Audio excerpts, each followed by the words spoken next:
जम्मू कश्मीर सहित 4 राज्यों में चुनाव तारीखों का ऐलान। जम्मू कश्मीर, हरियाणा, झारखंड, महाराष्ट्र में चुनाव आयोग की दोपहर 3 बजे प्रेस कॉन्फ्रेंस। 370 हटने के बाद पहली बार विधानसभा चुनाव। भारत निर्वाचन आयोग आज दोपहर 3 बजे एक अहम प्रेस कॉन्फ्रेंस करने जा रहा है, जिसमें जम्मू कश्मीर के चुनावी कार्यक्रम का ऐलान होगा। इसके अलावा हरियाणा, महाराष्ट्र, झारखंड में भी चुनाव तारीखों का ऐलान हो सकता है। 370 हटने के बाद पहली बार जम्मू कश्मीर में विधानसभा चुनाव होंगे। हाल ही में मुख्य चुनाव आयुक्त राजीव कुमार ने जम्मू कश्मीर और हरियाणा के अधिकारियों के साथ मीटिंग भी की थी। हरियाणा की बात करें तो यहाँ विधानसभा की कुल 90 सीटें हैं। वर्तमान में 3 सीटें खाली हैं। बीजेपी के 41 विधायक, कांग्रेस के 29, जेजेपी के 10, आईएनएलडी और एचएलपी के 1-1 विधायक हैं। सदन में 5 निर्दलीय विधायक।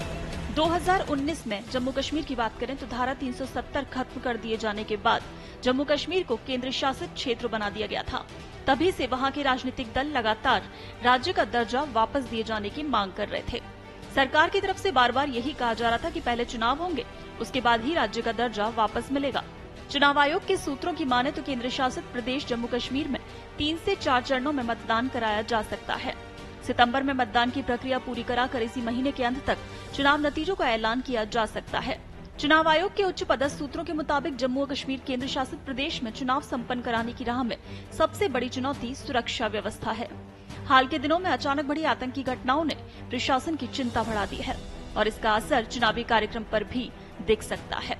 परिसीमन का काम पूरा नहीं हो पाने के कारण जम्मू कश्मीर में लंबे समय तक विधानसभा चुनाव नहीं कराया जा सका था। मई 2022 के परिसीमन के बाद अब जम्मू कश्मीर विधानसभा में सीटों की संख्या 90 हो गई।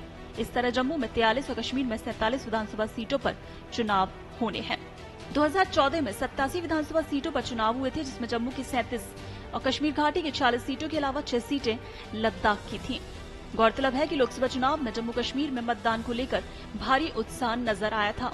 श्रीनगर में मतदान ने नया रिकॉर्ड बनाया था, तो वहीं केंद्र शासित प्रदेश की अन्य सीटों पर भी मतदान को लेकर भारी उत्साह देखा गया था। वहीं इधर बात करें महाराष्ट्र विधानसभा की, तो महाराष्ट्र विधानसभा का कार्यकाल नवंबर में खत्म हो रहा है। ठीक ऐसे ही झारखंड विधानसभा का कार्यकाल भी जनवरी 2025 के पहले हफ्ते में खत्म होने वाला है। तो ऐसे में चुनाव आयोग इन दोनों राज्यों के लिए भी चुनाव तारीखों का ऐलान कर सकता है।